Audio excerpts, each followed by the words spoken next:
तर नमस्कार मित्रांनो, मी आता आलो आहे परेल वर्कशॉप मागे मला वाटतं करी रोडला गणेश संकुलन आणि इकडे आहे आपला मित्र अनिकेत शेवाळे.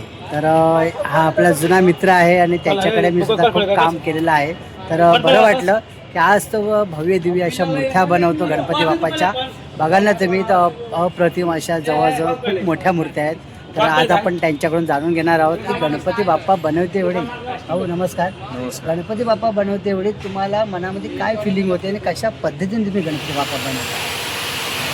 बाप्पा बनवताना फिलिंग म्हणजे नो डाऊट ते तर प्रत्येकालाच असं वाटत असतं की बाबा गणपती बाप्पाची मूर्ती बनवता यावी.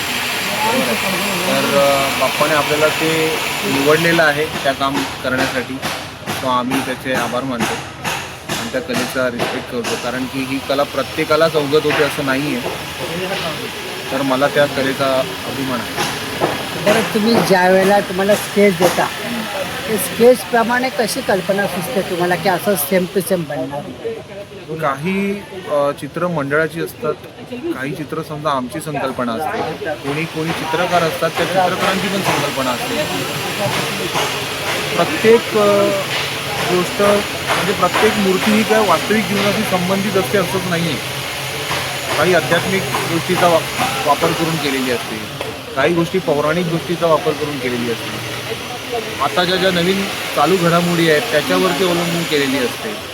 सो या तिन्ही गोष्टींचा आधार घेऊन आपण चित्र बनवतो, बाप्पाची मूर्ती बनवतो. बरोबर. तर गणपती बाप्पा बनवते वेळी तुम्ही एवढे जिवंतपणा कशा पद्धतीने आणता तुम्ही? हॅलो. म्हणजे आम्ही जेव्हा गणपती बाप्पा जेव्हा बनवतो आम्ही त्या देवाशी बोलत असतो. बरोबर. कारण की एखादी गोष्ट ज्यावेळी समजा तुम्ही त्याचे तन मन धन लावून ज्यावेळी करता ना काम, ओके ओके, तेव्हा त्या कलेशी एकसंग होऊन तुम्ही ज्यावेळी काम करता त्यावेळी ते बेस्ट होतं. येस. ओके.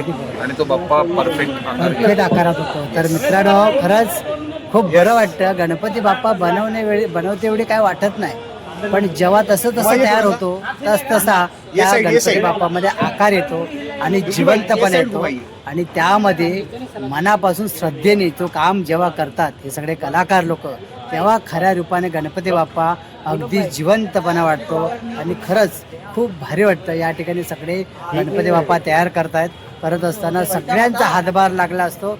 निव्वळ कारागीरपासून ते हेल्परपर्यंत आणि डायरेक्शन जे देत असतात मेन, त्यांच्याकडून हे सगळे गणपती बाप्पा असं तयार करता येतो.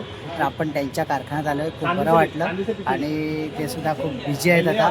ह्या वर्षाचं भाऊ ठीक आहे. ओके. हो, ह्या वर्षाचं नवीन गणपती हा कुठल्या रूपात असणार आहे किंवा काय असणार आहे? सगळेच ॲक्च्युली बाप्पा नवीन आहेत, खूप वेगळ्या संकल्पनेमधले आहेत. बरेच आहे. केतवाडीचा राजा आहे, केतवाडीचा लंबोदर आहे, ग्रँडचा महागणपती आहे, बरोबर. परत धारावीचा सुखकर्ता आहे. असे बरेच गणपती आहेत. तर जे जे गणपती आहेत बघण्याची उत्सुकता आपल्या सगळ्यांसमोर असणारच आहे.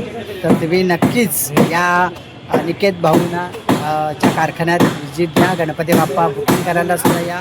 खूप छान ॲनाटॉमी वगैरे बघायला खूप छान सुंदर, अगदी बघायला प्रसन्न होतो गणपती बाप्पा बघूनच. तर तुम्ही नक्कीच या. तर तुम्हाला भेटल्यावर खूप खूप धन्यवाद, आभार. चला, थँक्यू.